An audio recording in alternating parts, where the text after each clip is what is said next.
সবাইকে ধন্যবাদ আমার আবহাওয়ার খবর থেকে লক্ষ্য রাখার জন্য। আজ প্রায় ৫-৬ দিন হলো আবহাওয়ার খবর দেওয়াই হয়নি। আজকে ভাবলাম না, অনেকদিন হলো, এবার কিন্তু আবহাওয়ার খবরটা দেওয়া উচিত। কারণ আবহাওয়া প্রায় একই রকম আছে কয়েকটা দিন। তার জন্য কিন্তু আবহাওয়ার খবর দেওয়াটা বন্ধই রেখেছি। কারণ প্রত্যেক দিন একই কথা বলতে বলতে আপনাদেরও যেমন বিরক্তি লাগবে শুনতে, ঠিক একই রকম আমারও বিরক্তি লাগে বলতে। কারণ একই রকম আবহাওয়া, একই রকম বলা, সেই শুনতে যেমন বিরক্তিকর, বলতেও তেমন বিরক্তিকর। তাই মাঝে মাঝে কয়েকটা দিন বন্ধ থাকি, আবারও কিন্তু ফিরে আসি আপনাদের জন্য। চলুন শুরু করি আগামী কয়েকটা দিন কেমন থাকবে আমাদের পার্শ্ববর্তী এলাকার আবহাওয়া। আগামীকাল অর্থাৎ সোমবার দিন আকাশ থাকবে সকাল থেকে একদম মেঘমুক্ত নীল আকাশ। যত বেলা বাড়বে তত কিন্তু পরিষ্কার আকাশের সাথে সাথে কিন্তু তাপমাত্রার অর্থাৎ সূর্যের তেজ কিন্তু কিছুটা হলেও বাড়বে আগামীকাল। কারণ দেখতে পাচ্ছেন কয়েকটা দিন ধরেই কিন্তু দুপুরের তাপমাত্রা যেমন সূর্যের প্রখর রোদ যেমন লাগছে, ঠিক সন্ধ্যাবেলায় কিন্তু আবারও ঠান্ডা ফিরে আসছে জোর কদমে। ঠিক একই রকম চলবে আগামীকাল। কারণ আগামীকাল দুপুরবেলায় তাপমাত্রা থাকবে প্রায় 28 ডিগ্রির কাছাকাছি।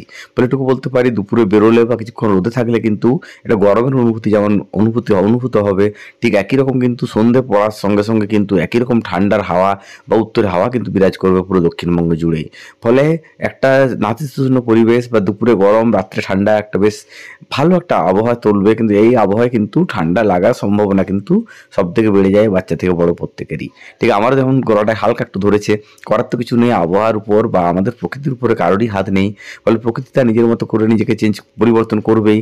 আর ঠিক পরিবর্তনের সঙ্গে সঙ্গে আমরা যেমন মানাতে পারি না, তার ফলে কিন্তু আমাদেরকেও শরীর খারাপ নিয়ে চলতে হবে প্রত্যেককেই।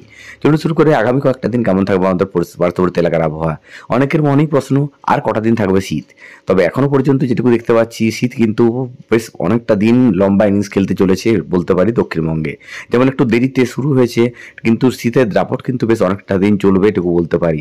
তবে আগামী 2-3টা দিন অর্থাৎ মঙ্গলবার বুধবার পর্যন্ত কিন্তু তাপমাত্রা, দুপুরের তাপমাত্রা কিন্তু ধীরে ধীরে বাড়বে। এবং যেটুকু দেখতে পাচ্ছি বুধবার এবং বৃহস্পতিবার দিন কিন্তু দুপুরের তাপমাত্রা প্রায় 30 ডিগ্রি কোঠায় পৌঁছে যাবে।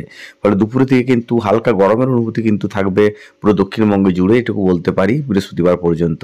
তবে বৃহস্পতিবার পর থেকে শুক্রবার, শনিবার, রবিবার, সোমবার যেদিকে তাকায় সেদিকে যেটুকু দেখতে পাচ্ছি তাতে কিন্তু তাপমাত্রা ভালো রকম কমতে শুরু করবে। এবং এটুকু বলতে পারি জানুয়ারি মাসের শেষ লগ্নে কিন্তু আবারও বেশ ভালো রকম হাড় কাঁপানো শীত পড়তে চলেছে দক্ষিণবঙ্গে। কারণ যেটুকু দেখতে পাচ্ছি পুরুলিয়া বা তার সংলগ্ন এলাকায় কিন্তু আরও তাপমাত্রা নামবে 9 থেকে 10 ডিগ্রি কাছাকাছি। আমাদের ঝাড়গ্রাম বা পশ্চিম মেদিনীপুরে তাপমাত্রা নেমে যাবে প্রায় 11 থেকে 12 ডিগ্রি কাছাকাছি। এমনকি কলকাতাতেও তাপমাত্রা নামবে 14 থেকে 15 ডিগ্রি কাছাকাছি জানুয়ারির একদম শেষ লগ্নে অর্থাৎ 28 তারিখের পর। ফলে এটুকু বলতে পারি আবারও কিন্তু শীত ফিরে আসবে দক্ষিণবঙ্গের বিভিন্ন জেলাতে। তবে এই কয়েকটা দিন অর্থাৎ বৃহস্পতিবার পর্যন্ত কিন্তু দুপুরের দিকে একটু হালকা গরমের অনুভূতি কিন্তু থাকবে দক্ষিণবঙ্গের প্রায় প্রত্যেকটা জেলাতেই।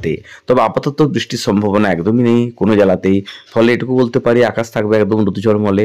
2-3টা দিন দুপুরের দিকে হালকা গরমের অনুভূতি থাকলেও সন্ধ্যের দিকে কিন্তু ভালো রকম ঠান্ডা হাওয়া বা উত্তরে হাওয়া থাকবে এবং তার ফলে কিন্তু ভালো রকম ঠান্ডা বিরাজ করবে পুরো দক্ষিণবঙ্গ জুড়ে।